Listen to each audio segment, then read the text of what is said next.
자, 국민의힘을 탈당한 김사공 의원이 드디어 민주당에 입당을 했습니다. 또 그뿐 아니고 여기에 이제 개혁신당 출신 인사들 지지 표명, 예를 들어 개혁신당 정치위 의장 지냈던 김용남 전 의원 탈당한 뒤에 이 후보 지지 선언했고요.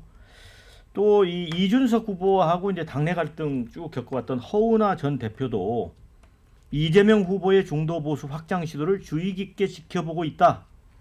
기대감을 드러내서 아마도 합류를 하지 않을까 이런 그 가능성이 제기가 되고 있습니다.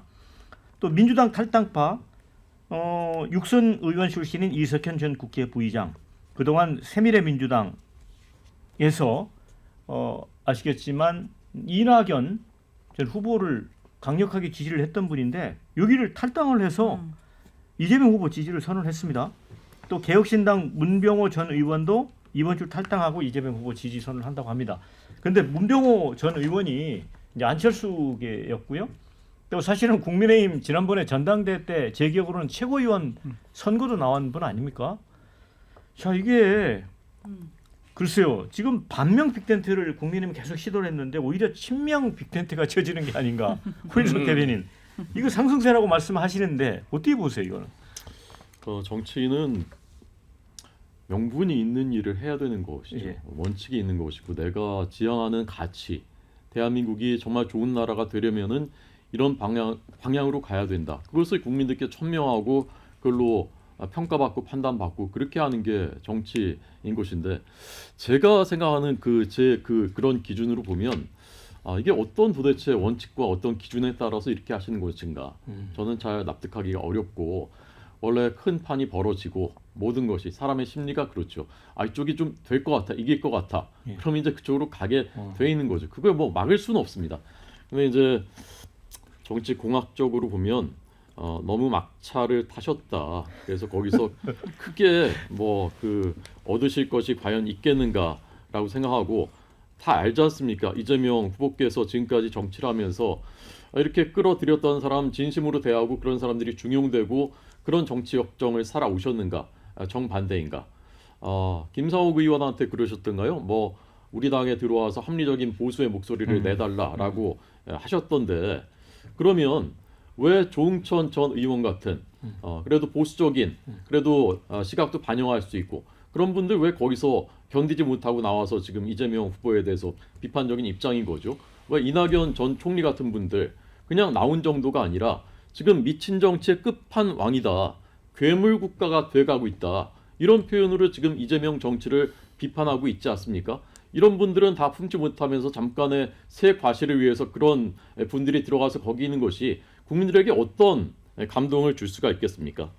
저는 국민들이 이런 장면 하나하나들 다 보고 계실 것이라고 생각합니다. 박원석 의원님. 예. 이제 대선을 이제 얼마 안 두고 이제 둥지 옮기기가 이제 이루어지고 있는데 정치를 오래 해보셨으니까 이거를 어떤 당선의 전조랄까? 당선 가능성이 없다는 그 움직임과도 좀 볼 수 있는 건가요? 당연히 그렇죠. 예.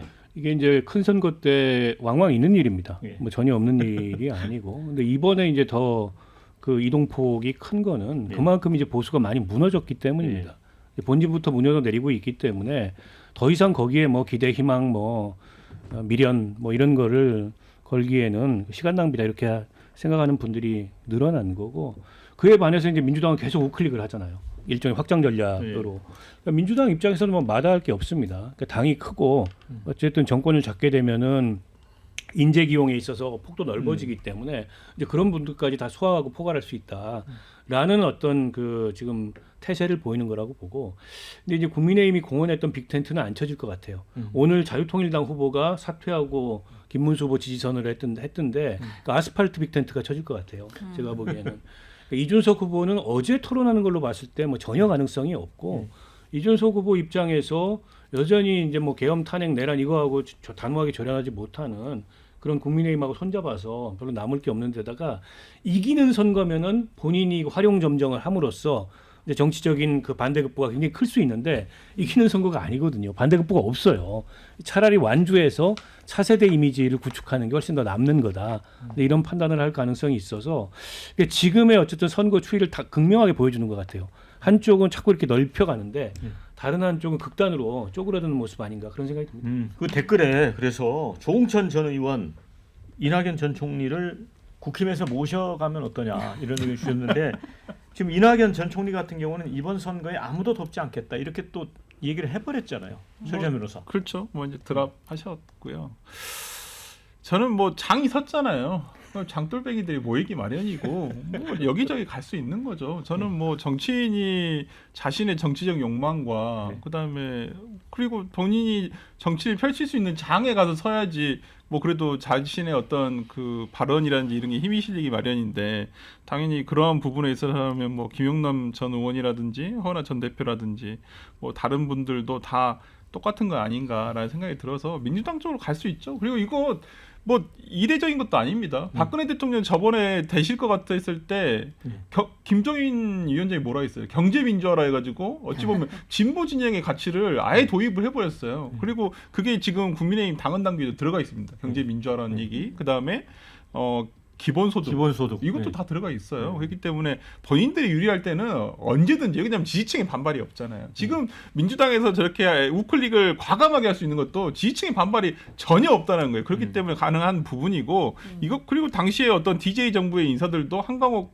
전 의원이라든지 이런 분들 다 박근혜 대통령 쪽으로 가셨었어요. 그렇기 때문에 뭐 이건 당연히 대선이 그리고 그분들이 움직일 수 있는 명분이란 것은 대선만큼 좋은 데가 없습니다. 그렇기 때문에 저는 뭐 최근에 이런 분들이 움직이는 거에 대해서는 뭐 자신의 정치적 욕망도 포함돼 있고 또 뭐 나라 위하는 마음이시겠죠. 뭐 저는 그렇게 선회하고 싶다라는 생각을 하고 어찌됐든 간에 지금 이제 김문수 후보나 이준석 후보 같은 경우에는 오히려 확장 지금 내부 단속 때문에 확장까지는 지금 신경을 못 쓰고 있습니다만은 글쎄요. 오늘도 지금 김문수 후보와 이준석 대표가 오늘 서울시 오세훈 시장 초청으로 토론회를 했었는데 뭐 여전합니다. 지금 뭐 김문수 후보는 오히려 이준석 후보를 띄워주긴 하는데 이준석 후보는 신용도 안 하고 있고 오히려 진짜 단일화가 된다면 김문수 후보 단일화보다는 이준석 후보 단일화가 더 파괴력은 크지 않을까. 근데 오늘 이 토론회 제가 보기에는 그냥 제 감인데요. 좀 의미가 있어요. 왜냐하면 오세훈이라는 우리가 잊고 있었던 보수의 그 큰 그 지분이 있는 주자거든요. 그리고 약자에 대해서 얘기하는 분이고. 그런데 그 김문수 후보 초청하고 이준석 후보와의 관계는 굉장히 좋은 것으로 알려져 있잖아요. 그래서 이제 토론회가 이루어졌잖아요. 어떻게 보면 굉장히 첫 접점일 수 있다. 저는 그렇게 봅니다. 자, 우리 장현주 대변인. 글쎄요. 그동안 빅텐트는 국민의힘에서 계속 얘기하던 거였는데 사실상 국민의힘에서 빅텐트에 뼈대도 못 세우고 있는 동안에 오히려 민주당이 빅텐트를 세우고 있다라고 보는 게 맞는 것 같고요. 그리고 이제 이 관련해서 정치인들이 뭐 빅텐트로 들어오는 부분을 뭐 정치적으로 좀 그런 철새 정치 아니냐 뭐 이런 비판도 있는 것 같지만 저는 이번엔 명분은 확실하다고 생각해요. 민주당 계속 얘기해왔어요. 내란 종식에 대해서 뜻을 함께한다라고 한다면 누구와도 같이 할 수 있다 이 얘기가 있었거든요. 큰 명분이 있습니다. 내란 종식 이 부분에 대해서는 동의하는 국민들이 많으시기 때문에 저는 이번 민주당의 빅텐트는 국민들께 충분히 명분이 있다고 생각하고요. 그리고 그동안 민주당이 보여왔던 행보가 중도 외연 확장이었고 중도 보수도 우리가 아울러야 한다라는 움직임을 보여왔습니다. 그렇기 때문에 이게 단순 선거용이 아니라 민주당이 결국에는 스펙트럼이 넓게 중도층까지도 함께 품을 수 있다라는 걸 그동안 계속 보여드려 왔기 때문에 이런 부분들이 작용한 그런 빅텐트다라고 봐야겠습니다. 네. 자, 어쨌든 더 지켜봐야 되겠지만 뭔가 국민의힘에서는 뭐 특단의 뭐가 좀 전략이 더 필요한 거 아닐까요? 지금 이제 하나씩 내놓고 있지 않습니까? 어제 임기 3년 단축 개헌 이것도 사실은 어려울 것이라고 본 시각이 많았어요. 왜냐하면 김문수 후보는 개헌에 대해서는 그동안에 적극적으로 천명하진 않았거든요. 원래 그게 한동훈 후보 공약이었잖아요.